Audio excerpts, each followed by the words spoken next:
بسم الله الرحمن الرحیم.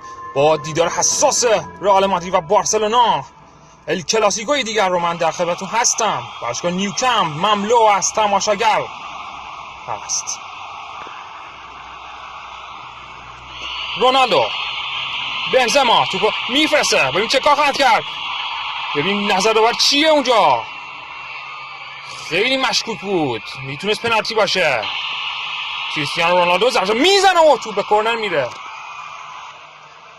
حالا بارسلونا از سمت چپ میزنن، اعتقاد دارن به هند، اما داور نظرش این نیست. نیمار پشت این ضربه توپ بلند میفرسته، ضربه میزنه توی دروازه. گل برای بارسلونا. لوئیس سوارز دقیقه 53 دروازه رئال مادرید باز میکنه.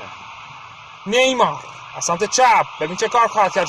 میزنه و توپ به بالای دروازه میره. چقدر بد زد. اینیستا توپ میبرسه. مسی ببین چه کار خواهد کرد با این توپ. ضربه میزنه، توپ به آوت میره. توپ بلند میکشن رئالی ها. ضربه ثابت توی دروازه. گل برای رئال مادرید. سرجیو راموس دقیقه 90 دروازه بارسلونا رو در نیوکمپ باز میکنه.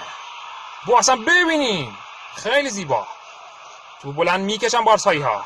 ضربه دروازه‌بان دور میکنه. حالا ضربه سر، ببین دروازه باز میشه. نخیر، توپ در میاد اونجا. چقدر شلوغه. توپ دفع میشه. پایان بازی با حساب 1-1. امیدوارم از گزارش این دیدار لذت کافی رو برده باشین. خداوند یار و نگهدار شما.